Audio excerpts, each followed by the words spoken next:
Everyone, this is Stuart, Victor Echo 9, Charlie Foxtrot, and welcome back to the channel. Well, guess what? This is a brand new series here on the channel called the POTA Performers, and I couldn't think of a better person to invite to the first episode other than, well, you know this guy. You hear his booming voice POTA all the time.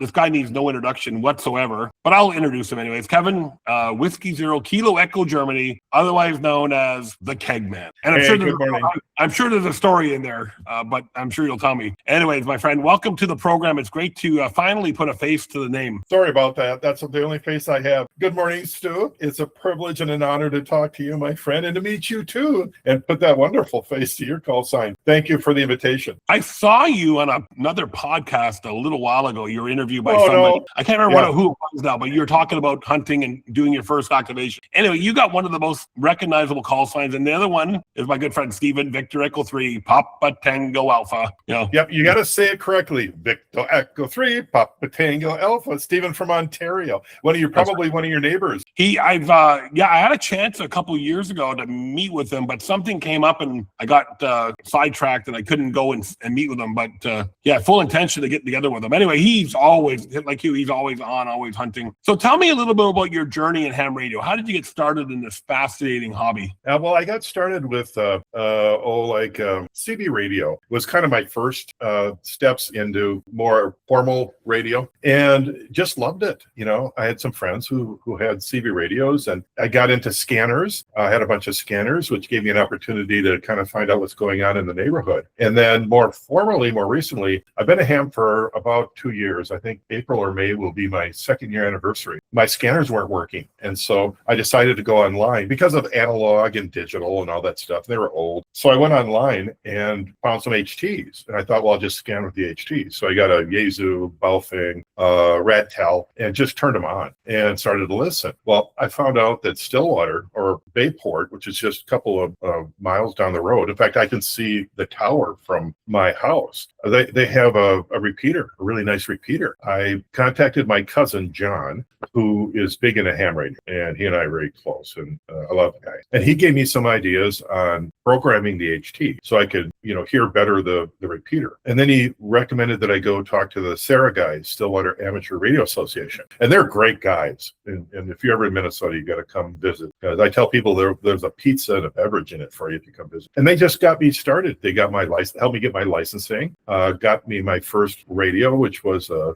Kenwood 590S. Got me a power source, an Astron power source, and I was on the air. They helped me program my HTs, and I started on a 2-meter 440 and kind of cut my teeth on that. Then they have parks in the radios in the park and other events. So I just learned as I experienced ham radio. And not only did I like the whole ham radio hobby, but I really like the people. They're really similar. They're contemporaries of mine, and they love electronics. And so that's kind of how I got started. And then they had the POTA challenge, which got me into POTA. Funny, I've been to Minnesota many, many times in my life. I used to work with a IT peer group that was based in Iowa, but we'd have meetings in Minneapolis all the time. And I remember going, Microsoft had their partner conference, I'm going to say 15 or so years ago. And my good friend Eric ran a computer company called Success Computer Consultants or something like that in Minneapolis. And he and I went golfing one time. And I hope I pronounced the name right. Minnetonka, is that right? Yes. Yep. There's a course there.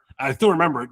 I think it's a 16th hole. You tee off over the lake, and you got to just land it right at the fairway, right across the lake. And I still remember that. I golfed there, lucky enough, twice in my life. The last time it was brutally hot. I think it was like 90 degrees out. And of course, Minnesota is just like everywhere else. I grew up in Ontario. The humidity is like 100%. So we were dying there. But I still remember that trip to Minnesota, many times to Minnesota. And the last time I was there was when the I-35 bridge collapsed. Oh, yeah. That was the last time. That was traumatic. Yeah. That was traumatic. I was in court actually that morning and went over the bridge. And my office was about a mile or two from the bridge. And so it was terrible.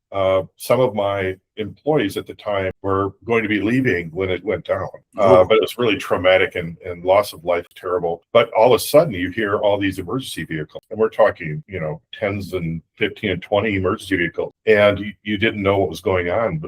But yeah, that was a while back. You were there at that time? It was there after it happened? After it happened. Okay. Yeah, that was terrible. But there's a great steakhouse right downtown Minneapolis. I can't remember the name of it. A local place. I had the best pork chop of my life there. Yeah, Manny's. There are a couple of places. Yeah, that's it. Yeah. That's one thing that the Twin Cities has is some really good steakhouses, like Ruth's Chris. I give a shout out to Ruth's Chris, but Manny's is wonderful, and I think there's a Manny's in St. Paul. But it's some of the best. Like they're world famous for their sirloin. It's incredible. Yeah, this pork chop I had was unbelievable. I said to my wife, I said, I'm gonna have a pork chop. She said, well, you're at a steakhouse. I said, no, I'm gonna have the pork chop. I hear the pork chop here is amazing, so I had it. It was great. It's all good. Back to radio. You got one of the most prolific voices in the POTA world. It's funny because I was thinking the other day as I was prepping for this interview, I said, there isn't a time where either I'm after Kegman or he's after me. It's kind of, and I have a theory which I'll share with you about my POTA. I do a little POTA hunting a little different than the average guy. How did you stumble into this POTA world? It's a fantastic thing for amateur radio. It is wonderful what it's done for this hobby. How did you start getting involved with it? Well, first of all, thanks for the flowers. I will say I am not worthy, especially with your voice. That's a little disingenuous, we may say, because you've got a very recognizable voice. I don't hear myself. Well, you should ask people because you've got one of the most recognizable voices on the base and on the free. And you run your activation really well, and you're a good operator. You're one of those top activators. In terms of well, what was the question again? How did you get involved with POTA? Yeah. You got bit by the POTA bug, right? Oh my God, I was devoured by the POTA bug. My first year with my SARA group, Stillwater Area Radio Association, they have a POTA challenge, and it's to get people interested and active in POTA. And we have a large number of really good activators who get out a lot, and they're really good. And so they created this POTA challenge, and they track hunters, activators, QSOs, parks, activated parks. And so I thought, okay, I was at a field day, and a couple of them were activating in a park, and they had a tooth. And I said, can I just kind of watch you? And they said, yeah. So I did, and got involved. Actually, early on, I was hunting using my Spectrum, doing some DXing, and I just started to hunt. I really wasn't good enough to activate. I'm not as good as you. So back then, I was still learning activation. So I started hunting. I started to accumulate some QSOs. Started to recognize people. And I really liked it. I liked the people. I think you and I talked early on, but my numbers were not really competitive. I started late, and I made it into like the top, 3 or 4. But those who are ahead of me were really good. And I thought, they started to jaw a little bit, and they were like, well, you try to keep up with us. And, I won't mention the call sign. But I thought, okay, well, I'm going to try to do it more seriously. And then I found out about the spot, which was a game changer for me. And so I started to get some good numbers, but I didn't do well that first year. And so the second year, I thought I'd start out fresh and just, try to accumulate some bragging numbers, just so I could keep up with these other guys, because they were torturing me. And then I started to get decent numbers, and I'm not a real numbers guy. That kind of happens organically. I just wanted a certain amount so I could make it into the higher winner circle with the club. The Kegman thing, people were real kind to me, and I started to recognize call signs. They started to recognize me, and I was off to the races. You can accumulate numbers pretty quickly using the spot page. And so I was just very lucky. I learned how to, handle pileups a little bit better than I was before, and started to kind of work my way up the leaderboard. I don't really look at that too often, but I started to get some good numbers. And then this last year in 2025, I was the top hunter for my club, which was by a lot. And so I was proud of that. It kind of was my baptism by fire. And then my club members, they don't make fun of me anymore. Well, just looking at the POTA page for 2026, you're right now in the lead with 2,904 parks hunted with 10,963 QSOs. So I can live with that. That's for 2026. So you've been busy. Yeah, I've been busy, and I'm kind of between assignments legally. I work fully remote. I think there are a couple others that are pretty close. I know November 3 Foxtrot, Mike Charlie, my dear friend out of Philly, is doing well. Also, Roger, November 4, Romeo Delta Juliet is always in that mix. But it's been fun. I haven't looked in the last couple of days, but he was also interviewed by Cliff Ravenscraft. We had mentioned that. We talked about that earlier. He also has a podcast, and I got a chance to talk to him. I went to Hamcation, Orlando. Jeff pretty much kicked my butt. So when I got back, I tried to catch up and see if I could put him in the second. But he's a great guy, a good friend of mine. But it's those numbers kind of happen. Sometimes people look at those and say, when do you sleep or eat, or do other things? I'm on the net a lot. I like to surf and I like to be hunting at the same time. I can multitask, which my ex-wife will tell you I can't, but she doesn't know that I can multitask. So I do a number of things at the same time. And it's just become instinctive for me now a little bit and I love talking to you guys a lot. So it's very rewarding for me. So it doesn't take much to get me hunting, if you know what I mean. There's always a few guys I can count on when I'm out doing an activation. You, Jeff, you mentioned Bruce out of Indiana. Then I have the typical European guys that are always up there, Thomas. And if I noticed, I'm starting to notice behaviors. I usually don't hear from like Thomas or Larry, Foxtrot 5, Papa Yankee India, unless I'm at a brand new location. I think they're kind of like me because for me, hunting wise, as you know, I'm a DXer at heart. I love working DX. I worked Sugar 21 Whiskey Delta this morning. That was, I'm trying to always find these DX expeditions and hunt them. But I've used the POTA hunting kind of to fill in the gaps when there's nothing going on DX wise, which in all fairness is quite often because the DX world is a little quieter usually. I'm looking at, when I'm talking to I'm seeing the Germans and the UKs and the French always on there. And I'm not usually going after. I'm looking for the Sugar 21. Then last week, the X-Ray 9 in Macau, that expedition. I'm looking for those guys, right? And I take that same behavior with POTA. Like I look at, for me, I'm always looking for what park's on there that I haven't worked yet. Mm-hmm. And I'm really looking at accumulating that. I can't remember the exact number, but I think I'm at 9,700 unique parks. Oh, wow. Yeah. So some people hunt just unique parks. Yep. And that's pretty competitive. I like to see new parks and hear new parks. I don't hunt new parks, but I see that is a subset of hunting that people take very seriously and is very competitive. And I also look at new entities too. I was just surprised when I got to like country number 113 on POTA the other day when the Lima X-Ray 0 whiskey expedition from the Bulgarian guy who's in the South Shetland Islands uploaded his logs to POTA and Worldwide Flora and Fauna, which gave me the 7 continents on Flora and Fauna award, which is a bonus thing. Well, congratulations. Those kind of little things excite me, Yeah. Some people will say that, the POTA awards are kind of just, they're nothing special. To me, getting that 10,000 park or that 115 country, that is something very, very special where, some guys will say, hey, getting 100 contacts or the Kegman getting 100 contacts with me. That is something special as well, where other people say, well, that's not that critical. The story is, the nice thing about POTA is there is something for everyone. For everyone, yes. And I just hope I'm not driving people nuts. I can be really annoying. But, some of these people are getting kilos, which is, I consider to be a great milestone. I think that's awesome. And the Warthog and some of these other awards, it shows that they are dedicated to what they're doing, that they're good at it. And some people have 5 or 6 kilos. So I am not worthy. But there's, like you say, something for everyone. There's a part of hunting and activating and then little subsets or other, competitions that are drawn to, like you say, parks, QSOs, mode, whether you're digital, sideband. There are a number. It's just a great, there's a great number of areas in POTA to focus on or to pursue. And that's what makes it so much fun. I tell people, if you activate me, that's good. But if I can talk to you and we talk about Huntsville, we talk about skydiving in Huntsville, we talk about things. Now, you have to gauge, obviously, how long the activator wants to talk. And that's an art. And you have to listen. That's important. But the relationships and now meeting you, Stu, this is great. People text me, people call me, people send QSL cards. We get to go to the conventions and meet people. There's so much more to POTA than just, hunting and activating. And I love it. And so my numbers, I think, are competitive because I love it so much. And when you're doing something you love, you're going to do a lot of it. And that's kind of why I do a lot of it. And yeah, you mentioned like Larry Foxtrot 5 Yankee India, and I tried to see it 3 times. You're lucky if it's 3 times. And then Sierra Michael 3 Yankee India, and that's Thomas from Sweden. So you hear a lot of the same people, and I try.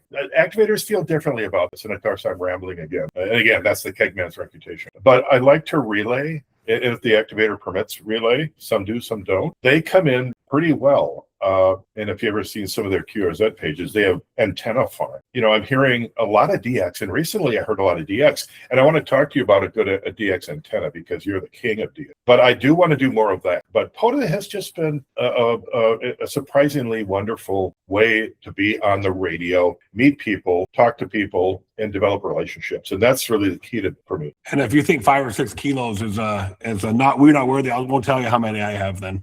I don't want to know. No, hey, tell me, how many do you have? Go ahead. I don't know. I haven't counted. I think the last time it was more than 12, less than 24. That's all I know. Somewhere in there. Oh, geez. Well, then don't tell me about Kegman's numbers because. But the first one was the most special one because I was in Myrtle Beach and I kept going to the same park outside of Myrtle Beach over and over again while I was down there for the winter. And I got my first kilo there. Now all the other ones are kind of okay. And I remember my first kilo when I went camping with the wife for we camped at a campground for a week. My goal and my challenge, if I can pull it off this year, is I want to get a kilo in one day. Oh, geez. Well, you probably can do it. Well, I've come close. I think last fall I was in a park in Nova Scotia, and the bands were just beautiful. I got out there nice and early, and I stayed there till late afternoon until it started getting really cold. And I worked 800 QSOs that day. No, I never took a bathroom break the whole time. Okay, now that's scary. That's creepy. That's creepy. So the whole thing was okay. This was all because I like the contest too, right? So I said if I can last 8 hours at a POTA activation, can I work an 8-hour stretch at a contest? I've never been able to do it from home because I just drink way too much coffee when I'm at home. Oh, what drives me? Well, hang on a sec. I just tapped a new one. I got a sample here. We could always edit that part up. That sounds good. Yeah. Got mine right here. I just tapped a new keg. Go ahead. That's my goal for this year. See if I can do a kilo in a day. But that's the nice thing about Parks on the Air, and in other programs too. Florida, you did well on the Flora and Fauna Marathon last year. It's how I like it because I can introduce new challenges for myself. Yes.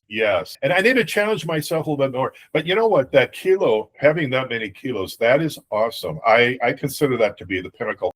Whiskey 5 Romeo. Do you know Jack from Texas? I know the call. Yeah, I know the call. Yeah, he's one of my favorites, and he's just a classy guy. Well, he had a couple of kilos, and the reason I mention that is he set it up so that I'd be the 1,000th call. And that meant a lot to me. So I was number 1,000. But then again, he did it for someone else and didn't let me in on it. So I'm still angry about that. But he's really one of the best. And I was honored to be part of one of his kilos. I was the 1,000th call. I thought that's so cool. Now that would be a goal of mine. And I hope to do more activating when the snow leaves Minnesota, which should be around July or August. And that's why I hunt a lot because, we've got snow and it's cold and, Frosty the Snowman canceled. And so I hang out in my shack. And then when I do that, what am I going to do? Let's get on the radio and have some fun. And so I do want to do more of that. And I hope someday to reach the zenith of ham radio like you have and get a kilo because that's so cool.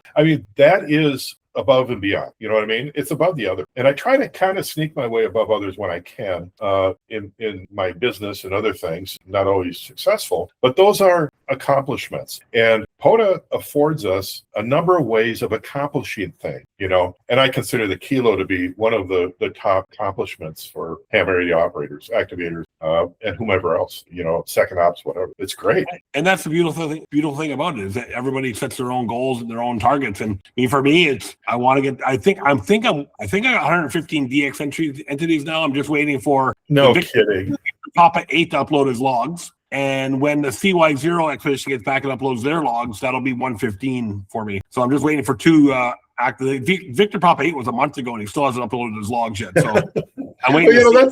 That's the funny thing about that. That's the funny thing about that. When I have a number of QSOs, I'll have a number, And then like 2 weeks later, I'll have like twice that, because there are these natural times after holidays, after, weekends, where people upload their logs, and all of a sudden I may have only 15 or 20. Next thing I know, I've got 80 because people upload their logs. It's just fun, and it's not obligatory, and people are actually pretty good. What do you use for logging? I essentially out in the field, the Ham 2K Polo. To me, that's the easiest one to use. Yeah, I use Polo too. The reason why I like it is it handles not only POTA, it does flora and fauna, bunkers on the air, lakes and lagoons, all these programs. It does them all. Yeah, and they're talking about, I've talked to some activators, they talked about lakes on the air, a park in the dark.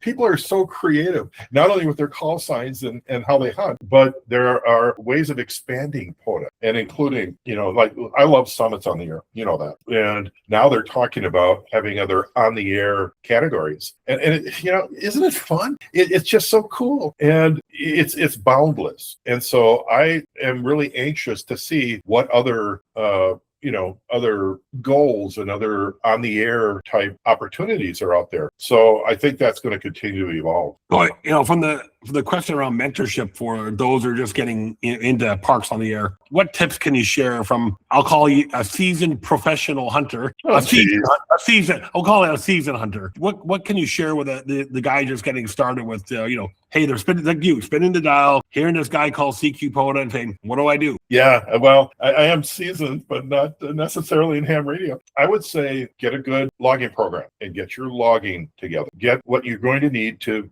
carry your obligation to log QRZ. They're probably on QRZ at that point. In terms of starting POTA, I swear by the spot page. And I think that's a good place to start. Get to know the spot page and look at it and see who's out there. Get to know the frequencies.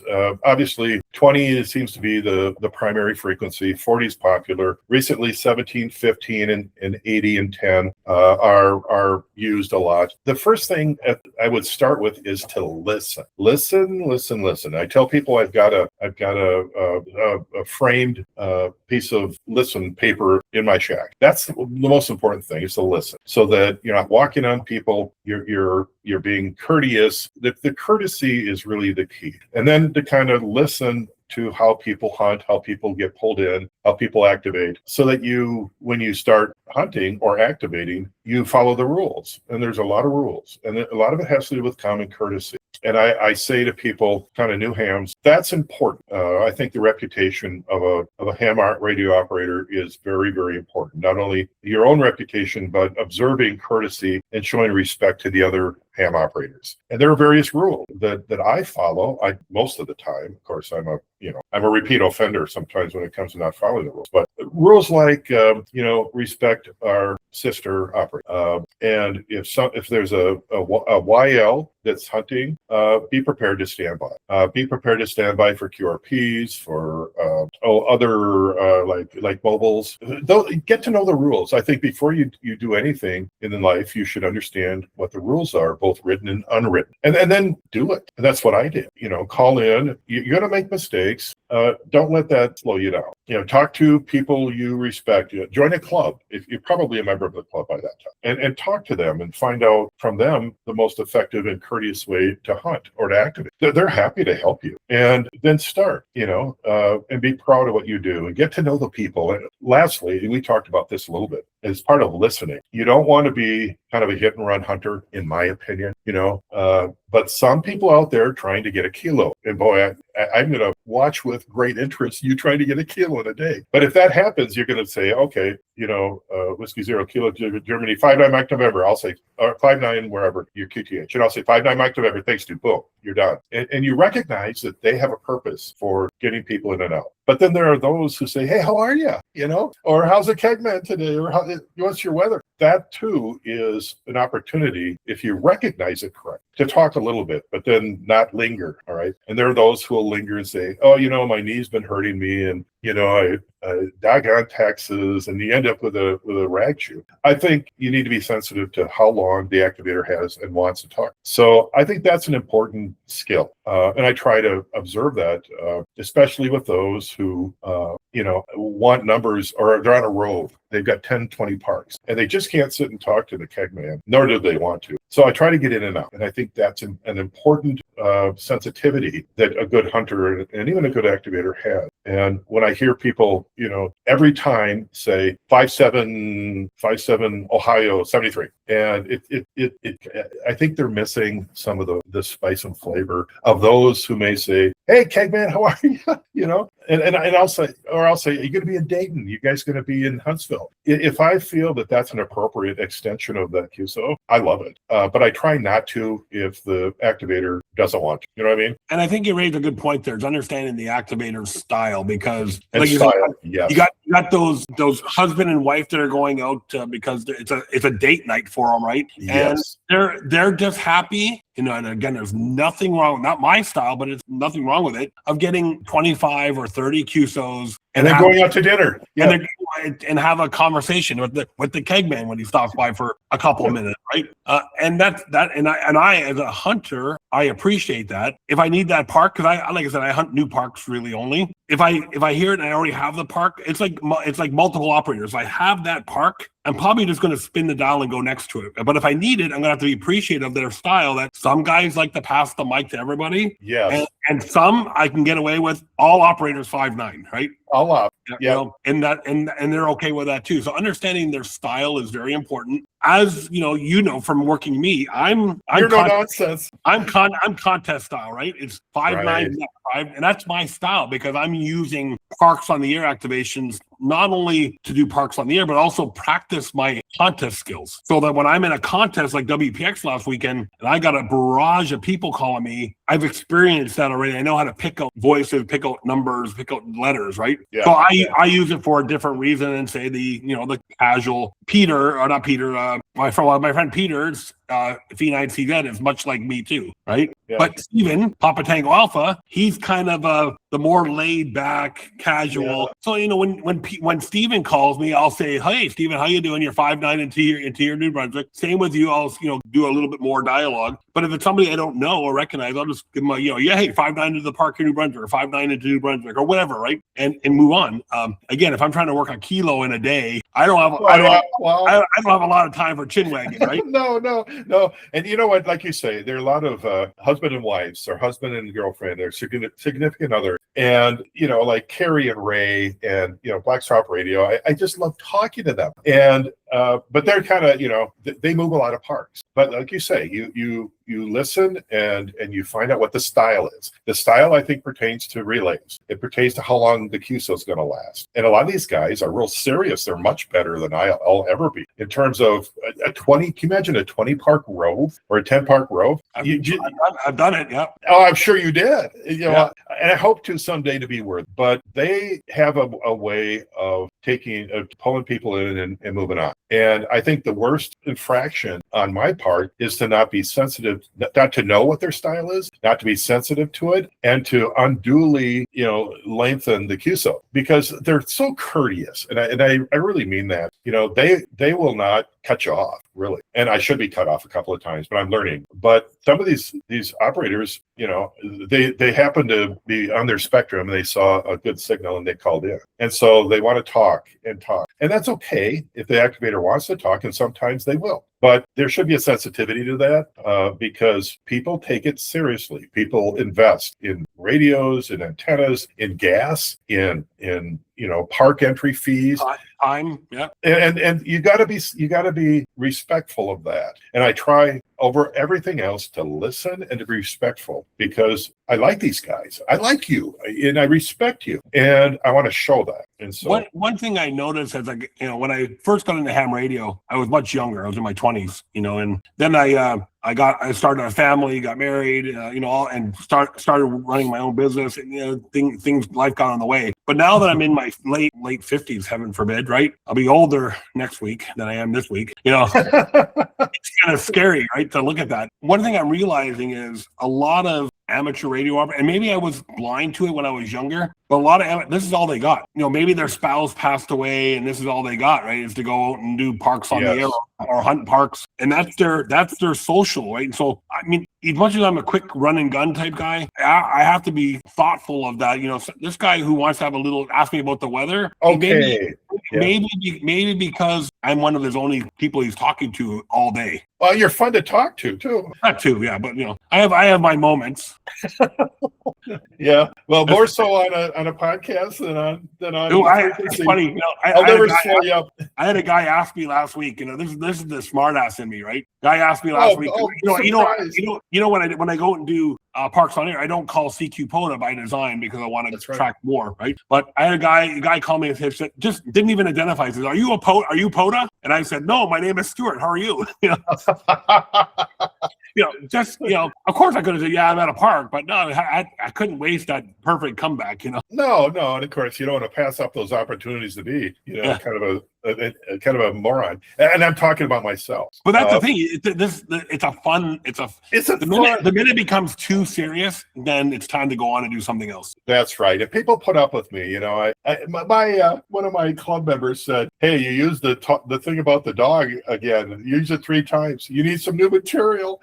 I tell people that holy Hannah, you've got such a strong signal. You scared the dog, and then it was scaring the cat, and then melted my face. So I try to get new material, but that's the fun of it. I like to have fun and not take it too seriously. I mean, respect it, but not take it too seriously. So there are times in this whole skydiving thing in Huntsville. We talked about it. It's in the 21 ops that we had. If the activator wants to ask me about that, I'll you don't want to give me an open, but it's a place to have fun.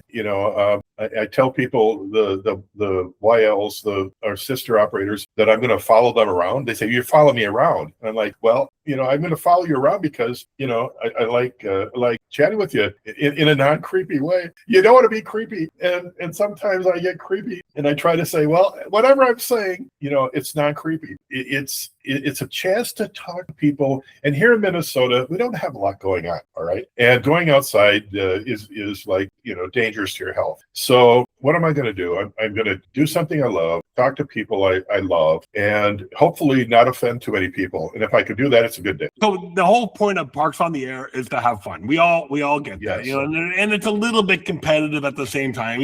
Some people, as long as you don't take it to the extreme, it's okay, right? There are some people out there who are very, very serious about their Parks on the Air stuff, and you got to. I mean, if you can identify that, then that's good. I mean, I may come across as a bit more serious, but really at the end of the day, my life isn't going to change if I miss that park by 1 point, or exactly. I'm listening to that brand new park that I need. And this happened just recently, and I've been calling 2 or 3 times, and the guy just said, "Okay, time for me to go QRT." And I'm going, I need that park. Oh, yeah. Oh, and that's the courtesy. That's the courtesy about it. But some people would blow a gasket. Well, yeah. Well, you know what? That's the courtesy of it. And there are no more courteous activators or ham radio operators than activator. And I weasel in, and it's a weasel. I'll say, "Hey, you got one more for the Kegman," because for whatever reason. Also, if somebody needs a state or someone needs a part, I'll do my best to stand by. And there was one activator going QRT. Somebody was really shouting, "I need the part, I need the state, I need the state." And I said, I said to the activator, I think it was Mark, and I said, "Hey, Mark, I'm going to stand by. There's a hunter here who really needs the state. Would you mind taking him, even if you activate me or not?" He goes, "Oh, yeah, no problem." And it meant so much to this other operator, this other hunter. Little things mean a lot, I think, and you need to be respectful because there's a lot of bad behavior, that happens, and that's just human nature. But the activators have all been really good. I try not to. If someone says, it's dark, I need to get home, I got to go eat, I got to blah, blah, blah, blah, I won't, think about trying to get in. But if they're like, "Well,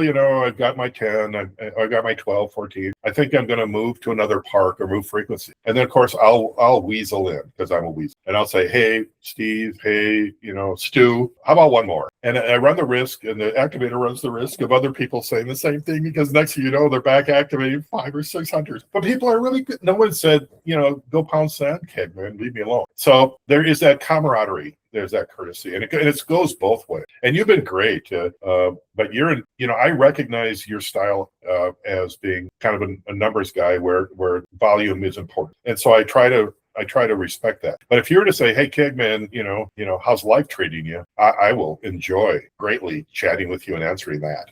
So people will give you signals, and they'll give you the opening. One thing you never do is give Kegman an open, ever. Okay, that's one of the foundational rules, because he'll go left, he'll go right, and the guy is a goofball. So you got to keep him in check. And understanding the activator's priority of how they answer calls is very important. You mentioned some guys like to take the QRPs. Some people like to work park to parks first. To me, if I hear a Sugar Papa or a Delta Lima in there, and they're just below the barrage of North Americans, I'm going to take that Sugar Papa or Delta Lima first, because that's my goal to work those DX guys. So understanding the importance or the priorities of how each activator is super, super important. And if they're calling, this is what really, if there's one thing in just ham radio in general that gets my blood boiling, it's this. You get some activators who like to activate by the numbers, right? Yes. So I have a 9. I'm one better than you, because you have a 0.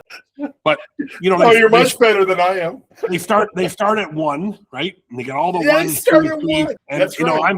I'm sitting here at 9, and I wait patiently for my turn, and as soon as they call, hey, any 9s with her? Kilo Quebec 4. Yeah. Oh yeah. And I feel like saying he's not calling 4s. Yeah. Well, you know what? I want you to let you know that I'm pretty easygoing. None of this really bothers. I do have a pet peeve or two. Maybe we'll talk about more of them. One of the pet peeves is when an activator starts with numbers, they always start with 1, and I'm a 0. And usually I'll hang out, but then they'll get to 9, and 1 to 9, you get these, like you say, November 3, November 4, November 6, Whiskey 7. And it's like, well, shoot, I've been waiting, but it doesn't really bother me, but it's more of an observance. And I hope you don't do it. But when people go by numbers for how they're calling hunters, they almost always start with 1. And here I am 0, which means I got to wait 9 districts before they get to 0. But many people handle pileups differently. And I think you should always take the weaker stations first. And I will always stand by for a YL, an XYL, a remote, or a mobile QRP, park to park, because this is a chance for the activator to generate some hunting QSOs. So I recognize that, and I'm happy to do it. It's just that a lot of others don't. And I think that the style is important to know. Same with relays. And I generally know the style before I say, do you want to relay? Because some people think that that's against the rules, and I respect that. And I will follow whatever rules, the activator wishes to follow. It's like saying, all ops. Again, I'm not the POTA police or a cop. And so if somebody says, 5-9, all ops, I'll say all ops. And when you have 23, operators, generally logistically, when people say, okay, can you give me all the call signs, and I say, no. There's no way logistically we give you 21 call signs. We'll be here all night. And so they're usually on the QSOs page. And that's the last thing, I guess. People always seem to ask, what's your call sign? And it's laborious. Or what's your park number? I encourage people, if you have internet, to get on the POTA spot. All the information's there. And with Dell out in, November 2 Kilo, November Whiskey, November Kilo out in DC, Dell. He does great parks all the time. Yeah. And you know what? I'm not the authority, but I encourage hammer operators, even the new ones, and hunters, to look on his QSOs page if you want the park, so you can log it. Because when he hunts, it's kind of funny. He hunts and then he has to give all 7 parks, and I tease him about that. But to ask somebody for information that's readily available, I would recommend to new hunters to make sure you're look at the spot page, because it'll answer those questions for you. And when you've got 10, 15 hunters in a pileup, and there's 5 minutes trying to, convey call signs or park numbers, especially with multi-ops, I think that can be easily resolved with a little bit of foresight. And and that gets back to style, right? Because when I do my activations, you probably never hear me give out my park number. No, I very rarely do. If somebody asks me for it, then I will. But normally, I think out of 500 QSOs, I'll get asked twice. So it's, and if you log it, the park number will come up. Exactly. And so the other tip I have too about call signs. And I've been accused of speaking a little fast at times, and sometimes my words aren't clear. Sometimes, if you don't hear my call sign, just wait 5 seconds and you'll hear it again, right? that's in contest too. That happened. Now, if there's a guy sitting out there just calling QRZ without identifying, which is frowned upon, doing multiple QRZ without identifying. Now, I may ask, can you confirm your call sign is Whiskey 0 Kilo Echo Germany? Is that you? Because that's what the spot page says, but I don't hear you identifying. That to me is acceptable. But if I'm saying, hey, V9CF QRZ over and over again every 5 seconds after every exchange, which I do, there should really be no need to ask me for a call. But anyway, we can get into that and have a whole conversation about that. Kegman, I have to ask you this one last question before we wrap up. Where do you see ham radio going in the not so distant future? What's on the horizon? What's in your crystal ball that you can see? Well, that's a tough one to answer because I've heard different things. For me, I just hope to continue to learn, me personally, and not to offend too many people. Because like you say, when you start contesting, that's where efficiency really is most important. And to learn that, there are some that will say, they say their call sign and I'm Billy, Ray from California and I'm running this and this. You're going to say your state anyway, your QTH, when you give your signal report. So some of that, can be abbreviated. But and to answer your question, I have heard that the bands will reduce in the next 5 to 10 years or will become, that may not be the right word. And that scares me a little bit because I love it such. And I love the bottom of the solar cycle. Exactly. And it's cyclical. And we've been spoiled a little bit, even though the last 2 weeks has not been good. At least I've found that I get good signals, you receive and transmit on a wide variety of bands. And I still want to talk to you about good antennas for DXing and making that better. That's part of the deal for talking to you. So we have a contract. We have a legally binding contract. But I've heard that I think the hobby is going to continue to grow. I think it's not only good as a hobby, but for an emergency alternative. And there are lots of organizations that are into ham radio for those purposes, for public service, for emergency purposes, and for a wide variety of other things that I've become kind of spoiled, not recognizing more often. So I do think that as weather continues to get bad and the world tends to, be turned upside down, it's good to have an emergency system, both me personally and I think nationally and ultimately worldwide. But where it's going, I think it's going to continue to grow. People are recognizing how much fun it is and how rewarding it is. So I think it's going to continue to grow. POTA is going to continue to expand, which is a great thing. There's going to be lights on the air, park in the dark, maybe some of these things, which is exciting for me because it just gives me more avenues to hunt. But I'm fearful that as time goes on, the bands will not be as good. And I don't know how you characterize that. You probably have read those stories. And even once in a while now, with some of the solar flares and some of the atmosphere conditions, it really can shut down a band. And I've been told, and I don't quote me, but that trend is going to continue. And that cycle, is going to slowly erode some of the signals on the bands and the sensitivity of the bands. Is that what you've heard? Well, it's a typical 11-year cycle. 11-year cycle. 11 years it goes through the cycle. So we're coming off the high of solar cycle 25, and now we're going to start the downward slope, and it'll probably be gradually getting worse. Probably for the next 4, 5, 6 years until it starts rebounding up. Now, don't get too worried about it. HF radio isn't going away, but it will force many of us to reevaluate to more efficient antennas. Yes. And maybe even push the guys running Yankees or kilowatts will always make their connection or their contacts, but it's the QRP guy doing POTA who just threw a wire in the tree who would get 50 contacts a couple years ago. Well, they'll struggle to get 5 because that is not an efficient antenna. Yeah, and the mobile guys too, and the ham stickers. I get a lot of good signals from ham stickers. You just put a ham stick on their truck, on their vehicle, and it's remarkable. And people, I'm getting good signals where they're QRP, they're 2, 3, 4, 5 watts, 20 watts, and they're getting good signals. I fear that may make that QRP activation or operation more difficult. And you're right.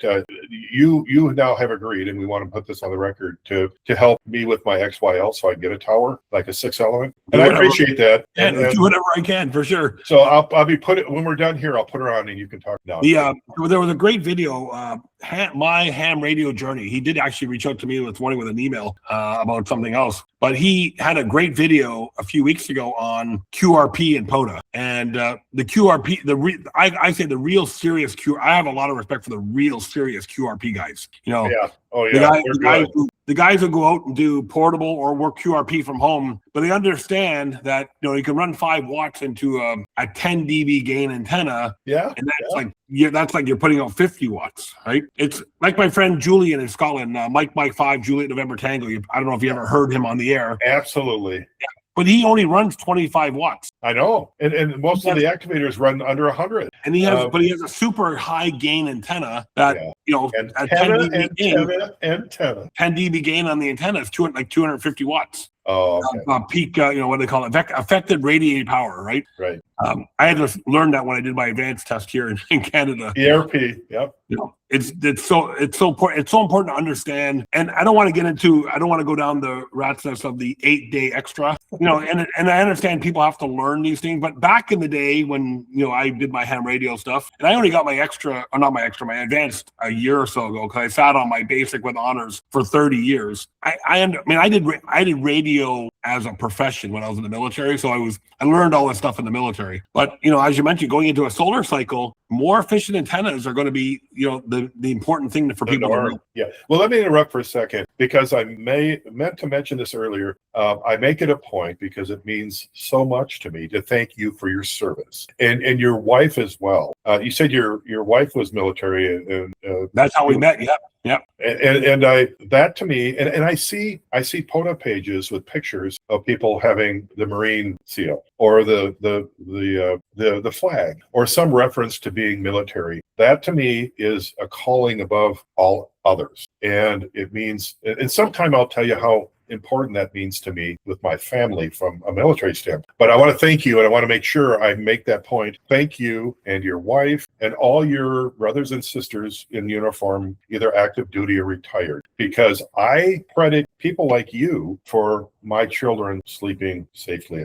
and no more so than now, as we see the world, engaged in conflict. Yeah. But I can't underestimate or understate the importance of people like you and the character and courage and the classiness of our veterans, both active and retired. And I thank you from the bottom of my heart, my friend. That means a lot. And, I do a lot of, and this could be a whole different topic another day, but I do a lot of special events. And this month we just started Victor X-Ray 9 Papa, which is the 75th anniversary of the Battle of Cap Young, and especially the contribution made by the 2nd Battalion of Princess Patricia's Canadian Light Infantry, who basically fought in that battle. I think it was April 21st to the 23rd in Korea. So we're honoring them the whole month of, and I do that a lot of, people like to collect my special event call signs. So that's wonderful. Yeah, I do that a lot. So there you go. All of my equipment has a flag sticker on it to remind me. Yeah. So thank you. So let's wrap up, and then we'll go offline and talk about antennas. But Kegman, thanks for your time. I really appreciate you coming out and talking to us today, and passing your knowledge around. And this is our first episode of the POTA Performer. So you're the first guy. Tomorrow we're interviewing Gary M1GRY. Good. Tomorrow, and we have a bunch of other ones. The Dried Tortugas team are going to come on, and Ishmael from Barbados. Great. And we're getting a bunch of guys on come and talk about parks on the air. Kegman, thanks again for doing this. I appreciate you being out there and working us when we're out in the field, and all your support of our activation. Really appreciate it. It's been a true honor. Thank you so much for the invitation. And POTA on!